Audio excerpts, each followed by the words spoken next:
What's up, you guys? It's Duck back again with another video, and today is like a special Q&A video that I had dedicated for like 1,000 subscribers. But I actually hit 1,000 subscribers in December, and it's February right now. But I've been busy with business and all that, so I held it off for a little bit. So yeah, as of right now, we're already at like 1,500 subscribers. So I appreciate you guys for the continued support. So yeah, basically I asked you guys on Instagram to ask you some questions for this video. If you're not following me on Instagram, go ahead and do so y'all won't miss part 2, which will be for 2,000 subscribers. So a lot of the questions that were asked are basically about the business and how I got started, etc. But I want to start off with a funny question, and it's basically whenever your business is already up and running for a little bit. And the question is, what's the most difficult thing with dealing with customers? And this was asked by a fellow clothing brand owner. His name is Space Junkie Tim. Shouts out to Tim. Y'all go ahead and check him out as well. But to answer the question, there's a bunch of directions you could take with this. But first, respectfully, shouts out to you guys. This is no disrespect. I am grateful to have customers to deal with, you know what I'm saying? So shouts out to you guys. This is all respectful, you feel me? So one of the worst things of dealing with customers to me is basically whenever they ask details about a product or release when it's there for them clear as day. Like they asking questions before they read, you know what I'm saying? They would ask like the price for the release, what days the drop, how does it fit, what's the size chart, and everything is right there on the Instagram post, or everything is right there on like the website. So it's just a little tedious, you know what I'm saying? It's like I spend my time, I write down everything that's needed for the drop, and nobody's reading it, and then they go ahead and ask questions about it anyway, and I have to spend time and like, comment and reply to everybody. Another thing is when customers order your product and next thing you know, like 5 minutes later they ask, hey, when is this shipped out? Or hey, was this a pre-order? And in my head I'm like, bro, it's been 5 minutes. Didn't you think to like know these things before you ordered? And like you couldn't give it a day, you know what I'm saying? But yeah, this goes back to the last one because everything is there for you to read, everything is there for you already in the website, like on the product release details and like on Instagram captions and stuff like that. Everything is always there. And I have one more answer for this question. It's basically whenever somebody orders a product and whenever it comes in, they complain about the sizing and they want to exchange or a refund.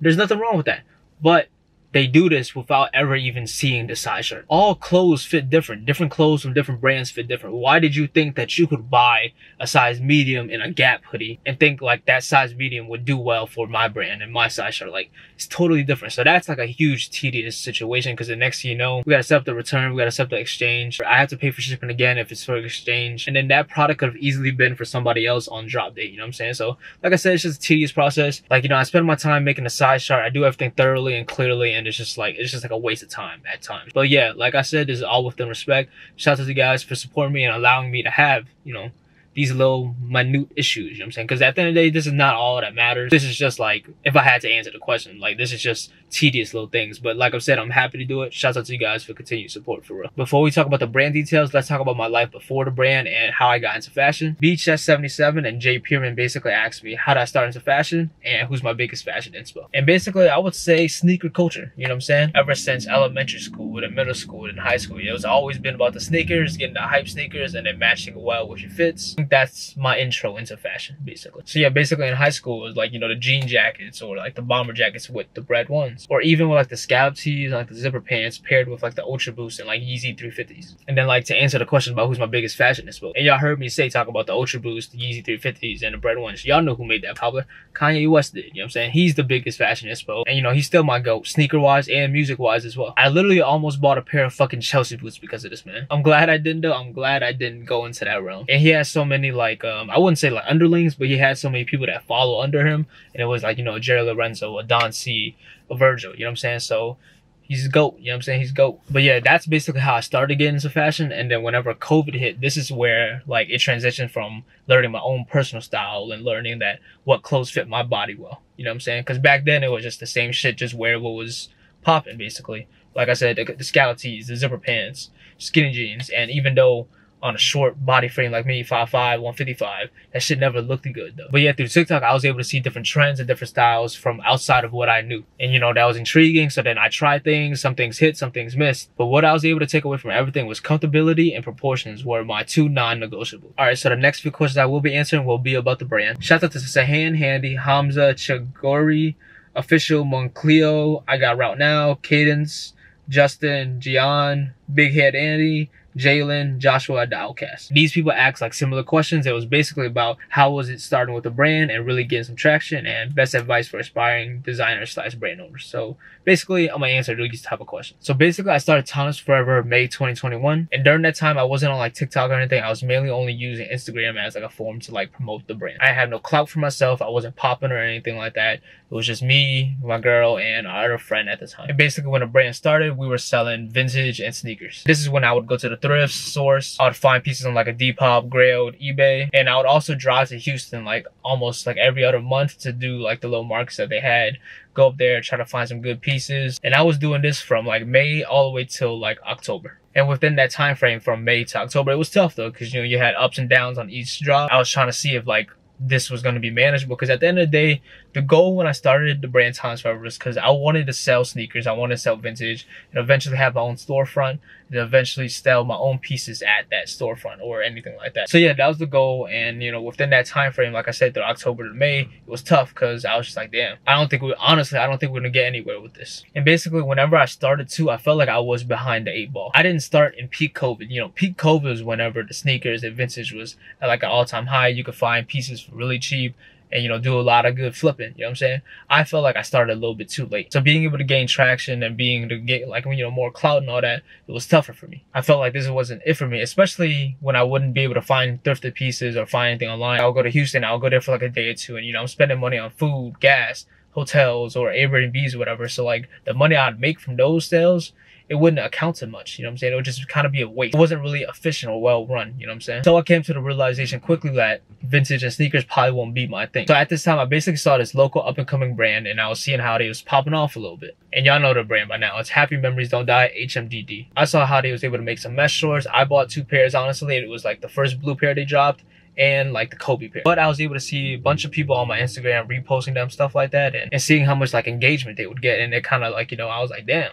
That's fire. So in my head, I'm like, bro, these people are from New Orleans. They popping off. Why can't that be me? Type shit. And you know, they're making their own product. So I'm thinking like, in my head, let's fast forward to progress and start making my own pieces as well. Shout out to the Manson brothers. Honestly, like I said, they the pioneers. If I never saw them doing their thing, who knows where I'd be right now. So basically in that summer, I started designing my own pieces, and basically, you know, that was peak Eric Emanuel's type of summer. So I thought, you know, why not make my own pair of mesh shorts as well? And then I decided to drop them in like September, October. Before we continue though, let me break down like the design process of how to like create a product. So me, I'm self-taught. I learned everything through like a YouTube, and like tools I'm using are like Adobe Illustrator and like Photoshop. I don't really graphic design. That's not kind of my brand. If you guys know what I drop more like, you know, simple made pieces, things that fit well type shit, you know what I'm saying? Not a lot of like graphics or anything like that. So I will put 2 things up right here, where it's like somebody that could teach you how to graphic design, and the other one is what I learned, which is like how to draw clothes and like the technical patterns and stuff like that. When it comes to like inspiration for products, I feel like you can be inspired by anything. I made my best product, the Swoley Sweats, based off of a fucking emoji. Whenever I dropped my Kanye and Kobe tees, those were people that I were inspired by. Those 2 people and their mindsets, they basically helped change my life to be where I'm at to this day. So I decided to commemorate them and use them as inspo for, you know, the tees that I did drop.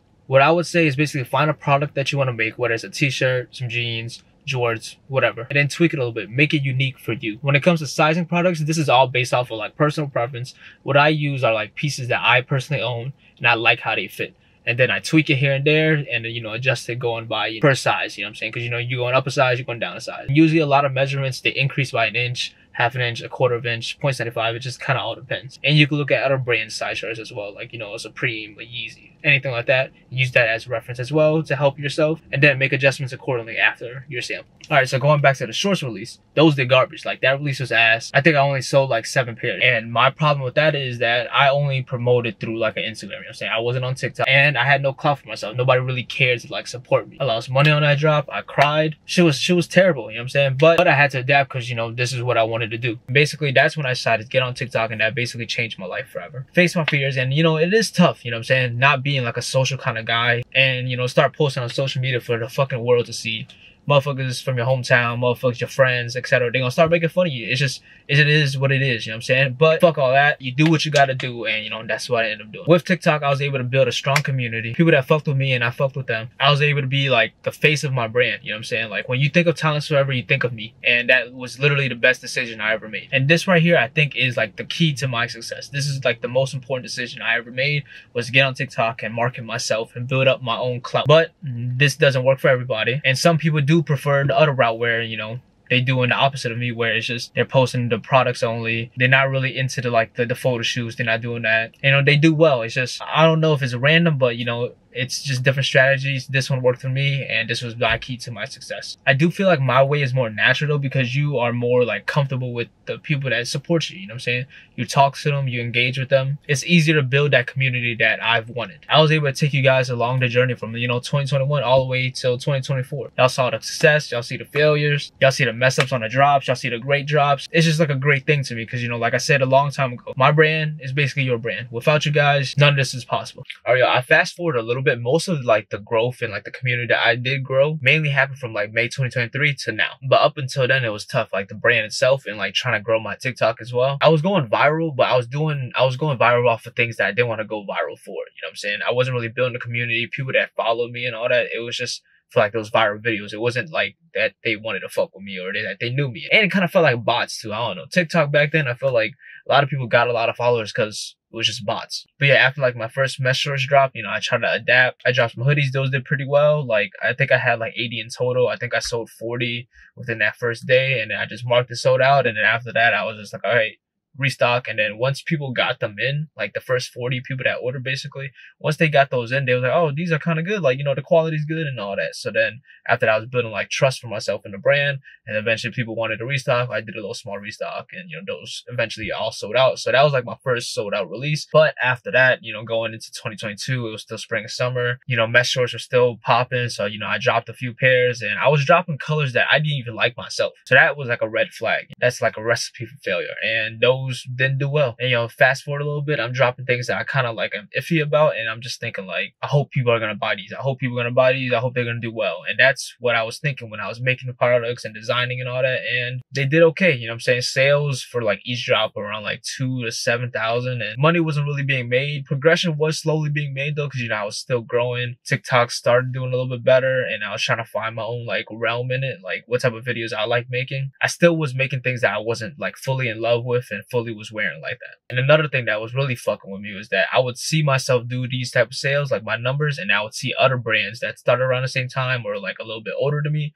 They would do crazy, and they would get like 10K per job and like 20 and all that. And I'm just like, damn, bro, like, fuck am I doing wrong? And I was just fucking with me, because at the end of the day, comparison is the thief of joy. At the end of the day, everybody's at their own race. Everybody's on their own path. So at the end of 2022, I was like, all right, we're 2 years into the brand. I'm on my first year of just making my own clothes, and it isn't going as well as I hope it to be so far. At the end of 2022, I was just like, all right, if I don't pop off in 2023, I might need to start looking elsewhere. Because at that time, I was still working like 40 hours a week, using that money to like, you know, take care of my living expenses, and the brand wasn't making any money. So I literally wasn't really making money for 2022. It started getting to me because, you know, I literally dropped out of school. I was in a dental hygiene program. I literally had that 2 years left, and everything was guaranteed for me. So, you know, the pressure was on. So here are the top 3 things that I did in 2023 that changed my life forever. All right, so number 1, the first thing I did was start making clothes that I actually want to wear. So I looked into my closet. Everything that I wish I had in this closet, I started trying to make for myself. So the blank tees. Could never find a good blank tee. You know, you would buy like the Hanes tees or stuff like that, or the Uniglows, or like the H&M, Zara's and all that, and they wouldn't last. So I decided to make my own blank tees, and I actually wear them every single day, basically. You know, hoodies. I want to wear like a good blank hoodie that I could just wear every single day. Did that. Forever Zipup jacket. Same thing. Swirly sweats. Baggy sweats that I like for myself. And, you know, that changed my life, because if I'm not going to wear my brand, why would anybody else do? So at the end of the day, make clothes that you want to wear, because it makes the promoting process and all that just a lot easier, because these are things that you actually wear. Number 2, don't compare yourself to others. Don't compare your prices. Don't compare your journey. Don't compare your progress. Don't compare the sales. Don't compare any of that shit. Because at the end of the day, everybody's on their own journey. Everybody will move at their own pace. If you put in the hard work, if you put in the time, your time will come. There's so much money to be made. There's so much opportunities to be had. There's so many people in this damn world that could support you. So there's no need to be in competitive nature with anybody else. Stay in your lane and do your own thing. Number 3, probably the most important to me and my success, is build a community instead of trying to go viral. Like I said a while back, being the face of my brand changed my life because I was able to be more engaging to my audience. I'm replying to comments. I'm replying to emails. Whenever you DM the brand, you DMing me basically. And I feel like that's what helped me build a community instead of just going viral. Every single day when I post TikToks or post Instagram reels, I always get people commenting, supporting. At the end of the day, I'm doing this long term. I'm not trying to just make some money real quick and just get out. If I wanted to do that, I could just always do pre-order releases so I could just always run out the money. But no, I don't want to do that because I want to bring value to the community and just have core supporters that support me and I support them. If you guys have been supporting for a while, I don't really say this out loud or anything, but people that support, I give them exclusive access. Like, for example, Joseph Lucero. Shouts out to you, my boy. He probably got 20 Timeless Forever pieces. The last drop that we got, the swirly sweats, I gave him exclusive access, and I sent him 1 pair for free, basically. I refunded him a pair. Jorge Garcia. Same thing, refunded him a pair as well. Lillian Tran, I think she got 15 orders, you know what I'm saying? I refunded her a pair. So yeah, I see you guys supporting and, I show love because y'all show love back to me. But yeah, doing these things helped me be successful in 2023. I'm not saying I'm the top dog, I'm the most successful brand out there. These things just work for me. You guys try to implement it into your strategies when it comes to your brand and stuff like that, or building your own personal brand yourself. I'm grateful for how far I've come. Like I said, from 2021 to 2023, it was rough. I didn't start seeing that success until May 2023. Once 2023 started, like I said, I locked in and I was still working hard. I was still grinding in those early months, even though the success didn't really show yet, but it was building up. Grateful for y'all, man. Shouts out to you guys for real. Y'all literally changed my life. I will always say I'm in debt to y'all. Who knows where I'd be at right now if I wasn't here. So again, shouts out to you guys. I love y'all. All right, that was a lot of yapping going on in that last segment. I hope I was able to break it down for you guys and kind of simplify it a little bit. Now for the next questions, the next BTS and my boy Anthony, he basically asked me, what's my biggest mistake and my biggest regret? In life in general, I don't think we should have any regrets because everything that happened in the past basically helped shape us to where we are at right now. But if I had to say the biggest mistake when it comes to the clothing brand, the regret, basically, me not making products that I actually want to wear for myself. I was only making products for the trends and stuff like that to try to get sales, and the results showed those products didn't do as well. Now that I'm making products that I enjoy for myself, they're going crazy. And when it comes to outside of the brand, my biggest mistake or regret, I guess you could say back in high school, I was a delinquent. In general, good student, straight A's, all that shit in school, but outside of school, I was attention seeking. I was an asshole. I was just a delinquent, you know what I'm saying? But yeah, basically April of 2017 or whatever, I got arrested. I got arrested for stealing. I'm a fucking delinquent. That should have never happened. My people raised me better. I would say I regret the timeline of leading up to the arrest. Basically me just doing dumb shit, racing with the cars, car accidents, just being a dumbass, you know what I'm saying? Being a badass kid to my people. That's what I regret. Making their life hard. But like I said, things happen for a reason and help shape us to where we are right now. I'm glad that it happened because I was able to learn from my mistakes and help me mature faster. When I did get arrested, a lot of people left my life because they were only there for the highs, not for the lows. So like I said, that helped mature myself a little bit more and start doing shit for myself and stop worrying about what other people are doing and what other people are thinking. But yeah, shout out to my people, for loving me and caring for me even though I was a fucking dumbass. Now let's get some quick hitters out the way. Isaac Harrell asks, when's the Pink Zipup release? The Pink Zipup release is February 16th, 12 p.m. Central Time, 11 a.m. Central Time for exclusive access. The release is limited, so make sure you guys sign up for SMS alerts. Y'all saw a while back, I only had 6 boxes, so it's pretty limited, only around 100 made, honestly. Noah DR asked me, when is the flannel release? Flannels just got to me this past weekend, so earlier than expected. So what I plan on doing is, unpacking all that and packing it up and, putting it on the shelves. Then after that, I think the release will be mid-March. I'm thinking the 22nd. I was gonna do the week before that, but I am going to Seattle to kind of scout out to see if I actually want to move there. So, a little delay, but just a week. And remember, those are only an exclusive access release. So if you guys aren't signed up at all, y'all not gonna get them because I want to keep it special for my community. And I think if they sell out quick, we probably will run a pre-order only for exclusive access members. Like I said, it'll probably only be open up for a day. I gotta talk to the manufacturer and make sure that, they still have the fabrics that I use for this flannel. So we'll see. Shout out to Brandon and V-Ski. They basically asked me if I'm making any accessories for the brand. I'm gonna try to do a scarf this year because that's something I don't have in my closet. And I'm thinking of making a reworked pattern, just like how I do my flannel. So we'll see how that goes. I tried making a trucker hat sample. That shit was awful. I need to go redo that shit because, yeah, the shape was off, the colors were bad, and yeah, just terrible experience. I do want to make an umbrella though. I am inspired by like that Stussy umbrella, so I want to make something kind of in that sort of range. I do want to make like a pop or like a figurine for people. I think that would be a really cool, like, you know, like a souvenir or some shit like that. So I will be looking towards how to do those type of things because, you know, I don't have no like prior knowledge of how something like that is even made. So yeah, we'll see how that goes. Shouts out to Kermit K Skin, Jasuno11, and Varnador. They're basically asking when are the sweats restocking. The same 4 colorways that I dropped in January, the Red Octobers, the Storm Blues, the Cool Grays, and like the Cafe Browns, those will restock probably like July, August. But I have 2 new colorways that I showed Instagram and TikTok already. It's like basically like a hella gray and like just a regular black. Those probably will release in like November, or I might do April because I'm kind of struggling with the jean manufacturer right now. So if the jeans not gonna be ready, I'm gonna have the sweats ready for y'all. Shouts out to Kyle Claus. He basically asked if I plan on moving to like an NYC or LA because, you know, those are like the fashion hotspots. And honestly, I don't think I would necessarily move over there because I'm not like a socially active person to where like those cities would need me to be. And in general, them places expensive as fuck. I ain't got that money like that yet. But like traveling there and, you know, visiting for, you know, a week or 2, whatever, for like vacation and all that, no problem at all. You know, I went to New York City not too long ago and I enjoyed my time there. I love like the city vibes and all that, but living like in the city and all that, I don't know if I can do it because, you know, I'm more like introverted. I like to keep to myself, I like to keep doing my own schedule and like my own hobbies. So like,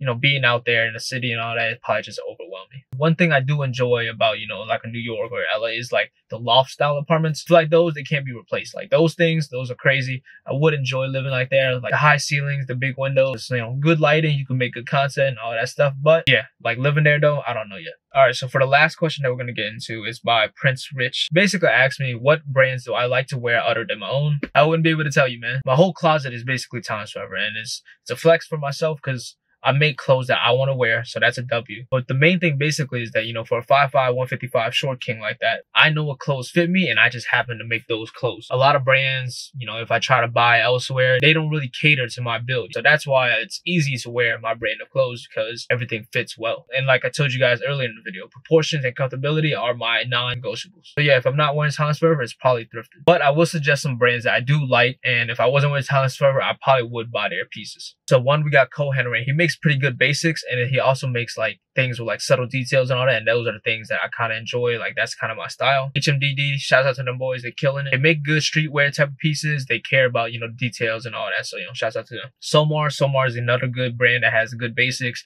The blank tees are nice, the jeans, stuff like that. Akimbo Club is nice. They basically all, I think in my head, what they really do is basically they just mimic vintage pieces and they make it into like an updated version. Like their Akimbo hoodies are basically Russell hoodies, but, you know, with their new materials, with a better fit, etc. And they basically just made like a Patagonia fleece jacket. So I honestly think they're overpriced, but if I had that money, I probably would buy this shit. Alright, you guys, that's all for me. This was super fun to make. This basically goes back to the community that I'm trying to build. You guys asking me questions, I'm giving you guys feedback, trying to put you guys on, trying to help you guys learn from my mistakes, etc. And just build that connection, you know what I'm saying? So like I said, this is super fun to make. If I'm an inspiration to you guys, I would just like to say thank you for allowing me to be. Like I always say, I wouldn't be here without you guys. So again, thank you guys for all the support. I hope we're able to continue to build ourselves up and for me to give back to you guys anytime that I could. So again, shouts out to you guys. If you guys are new here, make sure you guys follow me on all my socials. Make sure you guys subscribe. We're almost at 2K, so help run that up and we can do a part 2 very soon. You have a good rest of your day. Peace.